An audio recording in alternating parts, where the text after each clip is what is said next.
how amazing the software is for me to show you.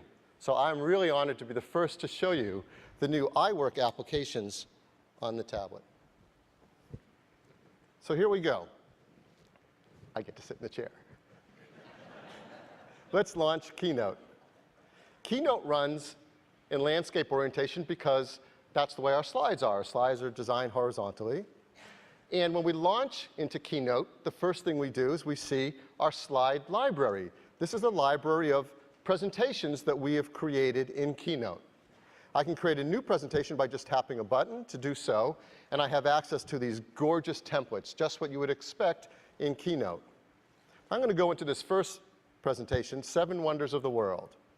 We open it up, and the first thing you see is a great layout. I have a big, beautiful slide to work on, so I can create my content. I've got some menu items on the top, and I have my slide navigator, something familiar to all Keynote users, on the left-hand side. To move around the slide navigator, I just scroll with my finger. It's that easy. I want to go to a slide, I just tap on it, slide 2. Now this slide shows you it has beautiful text, great templates. Slide 3, you can see there's a table. You can create tables right in Keynote. The next slide, 4, shows a chart. You can create beautiful charts and graphs in Keynote. Now here I am on slide 5. It's an introduction slide. I think I want that further up in the presentation.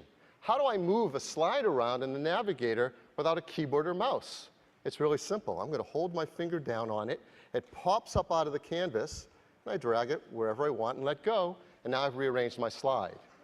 Well, that's for one. What if I want to move a bunch of slides? Watch this. I'm going to pick slide 5, drag it over, and then I'm going to tap 4, tap 3, and they create a bundle that I can drag and place anywhere I want, and they snap into place. So multi-touch gestures used to arrange all my slides.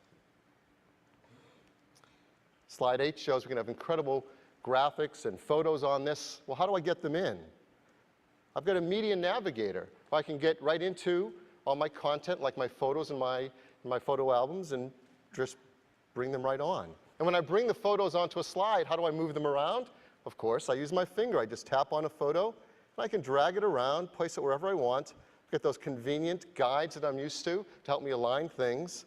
If I want to resize a photo, how do I do that? Easy. I grab one of these blue handles, and I start resizing. Now, let's say I'm resizing this photo, and I want it to be exactly the same size as the one below it. While I'm resizing, I just tap the other one, and it sees I want to match them, and I let go, and they're now matched to the same size. I want to rotate a photo, I use 2 fingers. I want to mask a photo, watch this, I just double tap, and I can expand this image, move it around, tap done. I've just done a mask, and that's an advanced technique that people do in presentations. It's so easy in Keynote. What else is easy? Animations. Keynote has beautiful animations. The same is true on the iPad. Let's say I want to bring this chart in with a build.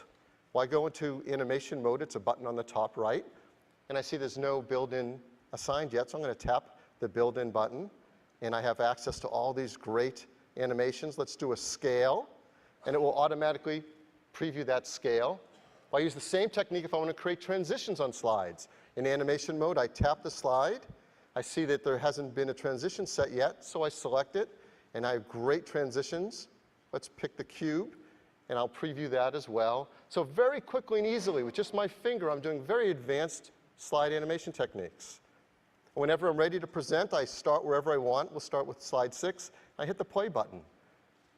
And once I do that, we're now presenting. And I can advance slides by either tapping or swipe right to go forward or left to go back.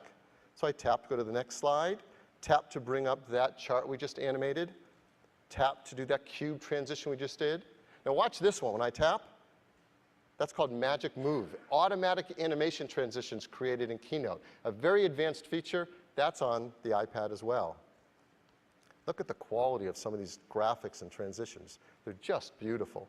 Anytime I want to get out of it, I just double tap, and I'm back into Keynote, and out to all my presentations.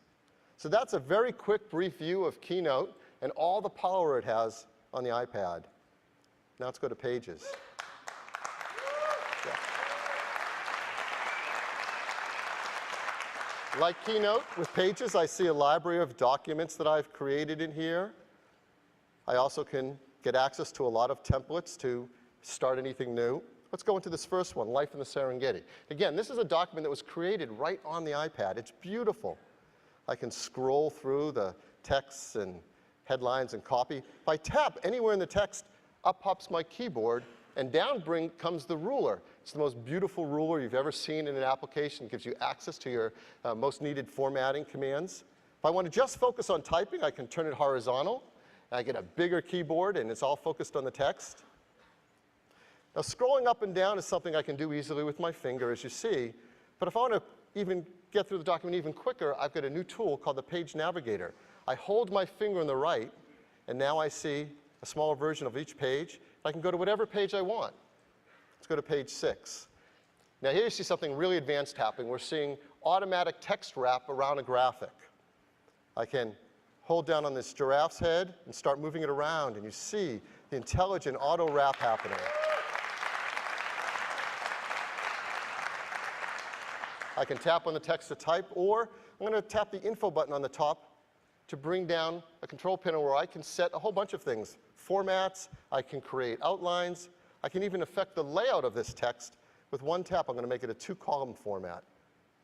And with just that simple, easy control, I can create a beautiful 2-column format with text wrapped around it. So that's just a brief view of Pages. It is the most beautiful word processor you've ever used. And last, Numbers. Numbers, again, gives me a library of spreadsheets I may have created. It has great templates. Let's go into this first one, the soccer team. Now, this is going to show a lot right in this first screen. You can see I have great text. I have beautiful photos. Of course, I have tables of data. I have charts linked to tables.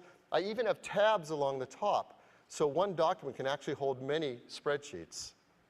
So let's do some typical tasks you might do with a spreadsheet, but all without a keyboard and mouse. I'm going to tap the center table. Let's say I want to rearrange some of the columns. How would I do that with just my finger? I'm going to tap right above the column Andrew. I'm going to grab this handle and also select the Amy column. And let's move those columns to the end of the table. So I'm going to hold my finger. They pop up. And I just drag them across, let go wherever I want them. And I've reorganized columns in a table, and the linked chart has automatically been updated as well. It's that easy. Let's go to the next tab. I have some more data in a table here and a pie chart associated with it. What about adding more rows of data and maybe doing a calculation on those columns to do a subtotal? That's really easy. I'm going to tap the table. I'm going to tap the button on the bottom left to add a row. And now I'm going to double tap the first cell in this row, and something really amazing happens. I brought up the data entry keyboard. This is one of the amazing benefits of a touch interface and soft keyboards. The default keyboard is exactly what you need for numeric data entry, to quickly get at and enter data in your cells. Or I could bring up a time and date keyboard to do formulas using times and date. Of course, I can enter text. And I've got access to all my formulas and functions. There's over 250 formulas and functions built in to Numbers. I can go into any one of them, even get help built on it right here by tapping. But what I want to do is simpler than that. I just want to do a sum on the column, and that's a button right there on the keypad, so I'll tap it, sum. And Numbers is smart enough that it recognizes where I am, the column of data, and automatically created the formula to sum that column. All I have to do is tap the green checkbox to accept it because it's right. And what if I want to move and fill that across all of them? I could copy and paste, but there's an even faster way. I just tap that cell, I tap Fill, and now I drag the yellow box across to where I want to fill across, and it's done that. It's filled across and automatically created my subtotals. You see a pie chart here. I have easy ability to affect that pie chart. I can tap the info button, change it to a different style graph, or change the way it looks. Make it black and white, or give it really vibrant colors. Now, what if I think Chris has done a great job, and I want to highlight his wedge of that pie? I'm going to drag it out of the pie chart. I just hold my finger on it and drag to position it wherever I want.